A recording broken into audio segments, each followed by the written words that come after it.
Hello, everyone. I wanted to bring, I believe it's an encouraging and an inspiring story about uh, our hair as Black people, our natural, beautiful hair. And I'm bringing this story because it touched me in a way because I think it's important that we raise up our children to love their hair. We raise up our children to be confident in the hair that God has given them. And we can celebrate knowing that this is natural hair that is unique, it's authentic, and no one can take it from you. They might try to pull on it and want to touch it and, want to look at it and look at you strange and, but you just need to smile back at them and hold your head up and let them know that you're good. It's not that you're not good, it's that they have a hard time with you being good with your natural hair. And I've even had people want to touch on my hair. And can I touch it? And I have to tell them no, no, no, you shouldn't be touching on people's hair. Why?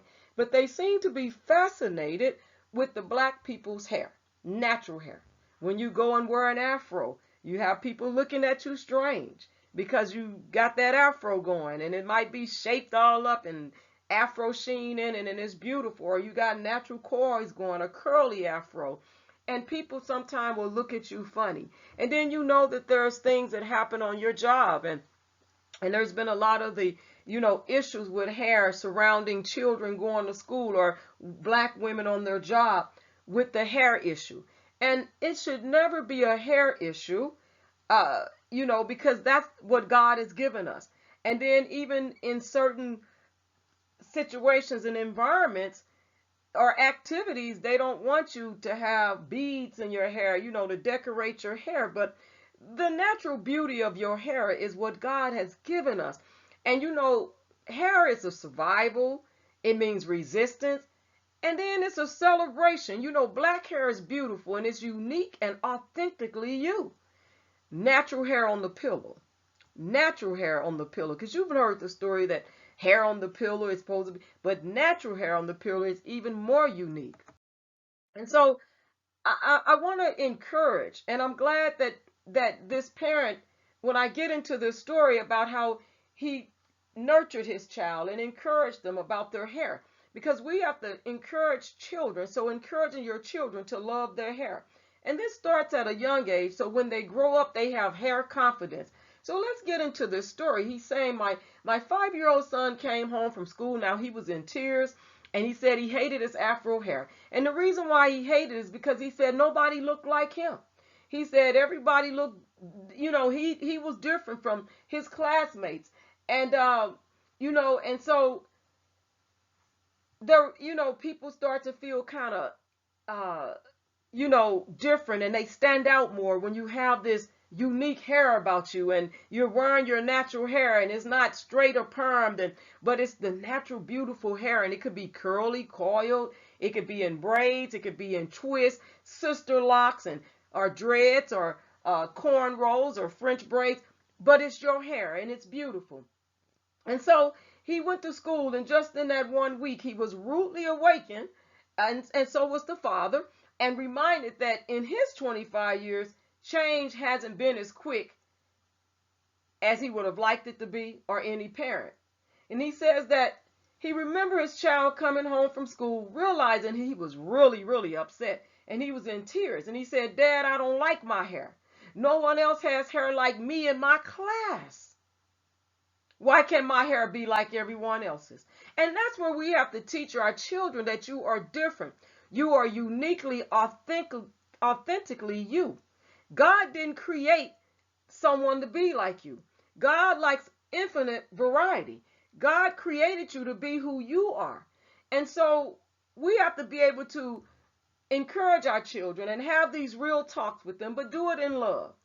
And so the father felt his son was, feeling some indirect racism and feeling unseen, feeling estranged, estranged from people, isolated, far off from the other people, and that no one else looked like him. And he said, how is my son going through what I went through an entire generation ago? You know, we're still dealing with the hair issues a lot. You know, why do we need laws for our crown, our natural, beautiful crown? Why do we need laws to protect us from that? Why? It's really sad in America that we would need laws to protect us from wearing our natural hair. Now, he's not saying that his son's school was racist. And he said, yeah, there was a few unsavory things said to his son by the peers. But you know, that's school. Who hasn't went through those things, right? Kids can be curious, even brutal at times. But he said, you know, however, my son's school is predominantly white and my son is mixed race. And you know, that can even pose a problem with hair if you don't know how to take care of the mixture of the black hair. That can pose a problem. So you have to learn how to do that as well. Taking care of that hair like that, you know, and making sure that they're beautiful in their own way and that they grew up to have hair confidence. Because the only way they're going to grow up to have hair confidence is as parents and teachers and leaders and mentors that are, and hairdressers, cosmetologists, teaching us about our hair. And it starts at a young age, teaching them to respect their hair, to love their hair, to nurture their hair, to be kind to their hair, and to take care of their hair. And so he goes on and he says the problem is deep rooted and it goes way beyond the school gates, which is absolutely true. It's deep rooted. And for some reason, our hair tend to make other people feel threatened or inferior, especially when you wear the beautiful afro. People look at you funny, they look at you strange, but you just got to keep on walking. Like this young man in this picture, keep on walking and hold your head up and just smile. And not in an arrogant way, but in a way that knowing that they must secretly admire you. Or they're just trying to figure out how gorgeous and how beautiful your hair is, and how come their hair don't stand up like that? How come their hair can't, you know, get that perfect, you know, trim and that shine and glow? But see, the issue becomes a little clearer once you begin to take a look at the world of hair care. You know, Afro hair care is often missing from the supermarket shelves, and you realize that. It's missing from TV ads and is missing from magazines. The textured hair is frequently labeled as unprofessional and unkempt in the workplace. And kids have been suspended from school from wearing their hair naturally. And look at the black children's hair right here. Look at the braids. Look at that. Beautiful. Beautiful children's hair. And we know that the problem intensifies farther still as females, young girls grow up into women, black women, and women with textured hair. The pressure to manipulate your hair to a European standard is huge for so many women with textured or afro hair to fit in and appease others in the workplace. As I told you, that they want to touch your hair. Can I just touch it? No, keep your filthy hands out of my hair. Well, if I go wash my hands, can I touch it? No. That's disrespectful. My hair shouldn't be touched just like something private on my body shouldn't be touched. My hair is private, just like my body parts, and you don't have a right to be reaching out and touching it. We don't want that. We don't want you to just reach out and touch our hair. You can admire it. You can love it. But don't reach out and touch it unless we invite you to, okay? And so then, you know, and then we have black women's, look at that, beautiful black women's natural hair. It is naturally coiled. It retains its natural oil. So don't try to strip it from the natural oils. See, and there's many options of wearing your natural hair. You can wear powder puffs, afros, braids. You know, all type of ways of wearing your hair. You can wear it down. You know, There's different ways.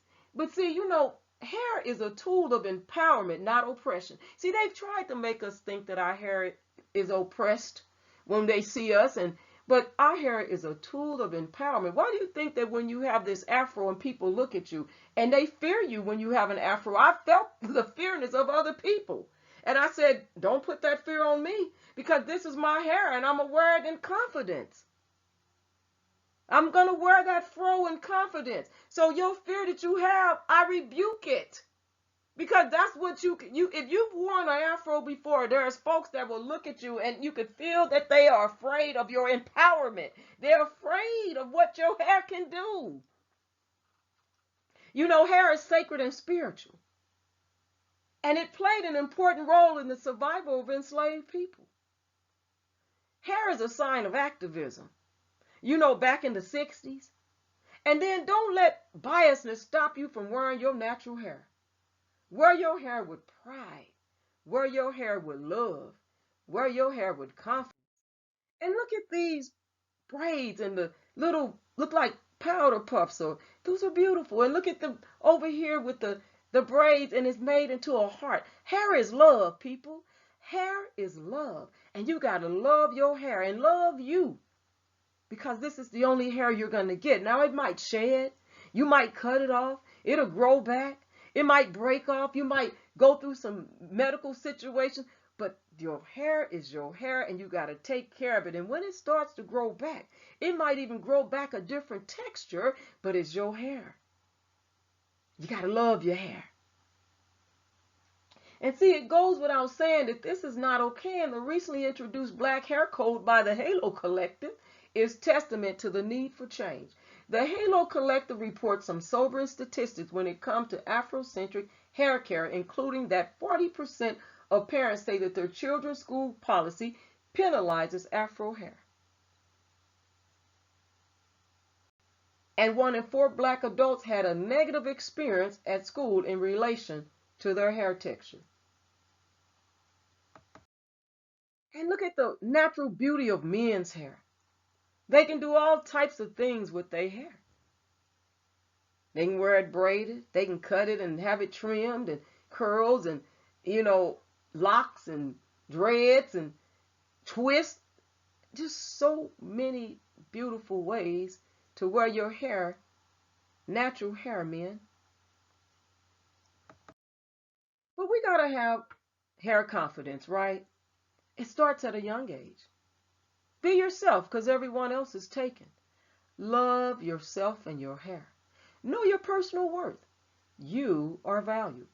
Take care of your hair with good hair products that work for your hair. Because see, not every product is going to, this plain product is going to work for your hair. So you have to find out what works for your hair. And know your type of hair. Because there's different types of hair out there. And you got to know your type of hair. And the question is, and I'll stop right there for a moment, is how is any young child, Black or of dual hair, supposed to feel like they fit in when the overwhelming majority of what they see in the world of hair care is so centered around European hair standards? But I got a task for you. The next time you go out, and you probably already know this, but the next time you go out, take a look at the range of hair dyes and note how many of the women on the boxes have curly or textured hair. You may be surprised at what you see, and then again, you may not be. Go to Sally's Beauty Supply. Go to any independent beauty store and see what you see. And is our products way more expensive than theirs? A lot of times they are. And it's not always necessarily that they're expensive because you're getting a good product. Sometimes those products are made by non-Black people and they're very expensive, but they're not good for our hair. So you got to know who's making the products. And if it doesn't work for your hair, don't use it again. Because again, every product is not that product for your hair. And when it comes to buying and sourcing Afrocentric hair care products, you really have to go far and wide to get what you need.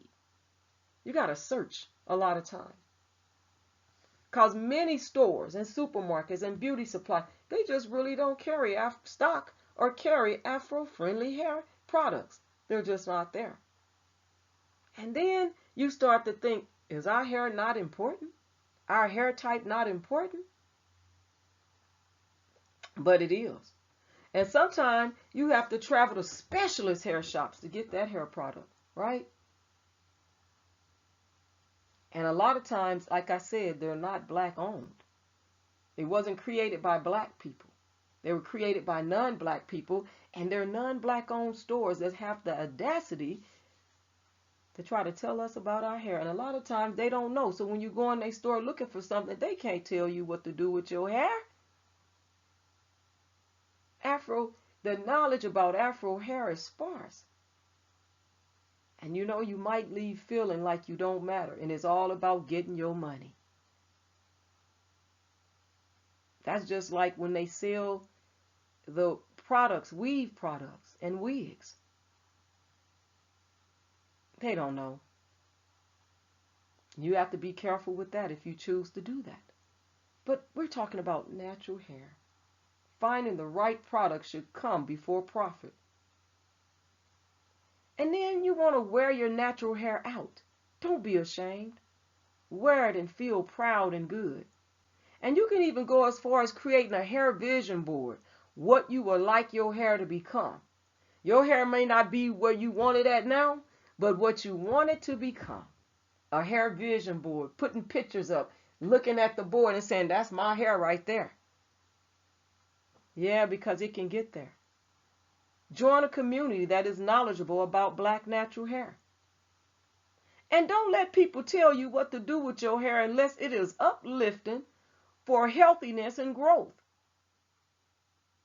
And they might encourage you to wear different styles, you know, because we need to have different styles for our natural hair.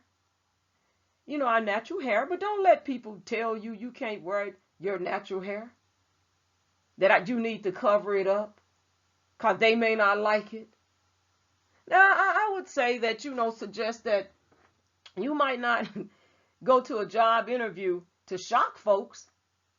But I want to say this, you have a right to wear your natural hair and feel good about wearing it as long as it's clean. It's not dripping with anything, you know.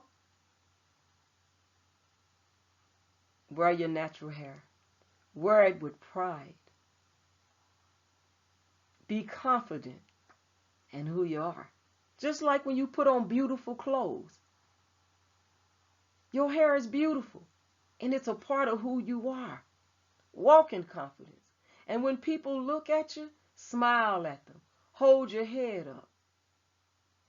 And when you're, you know, keeping your hair clean, don't pull on it. Be kind to your hair. Be nice to your hair. And gentle to your hair.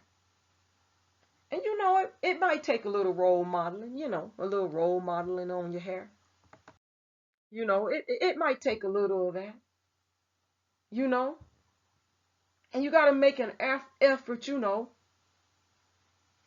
to introduce your children to the world of Afro hair care. Help them to embrace their hair and to love who they are. And then make sure they got a comb.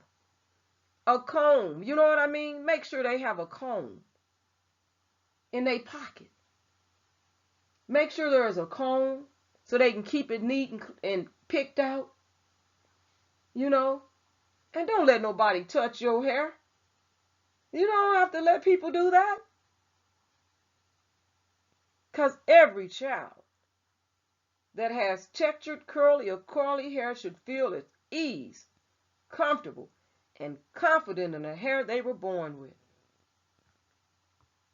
God bless you all, because that's how it is with this beautiful natural hair.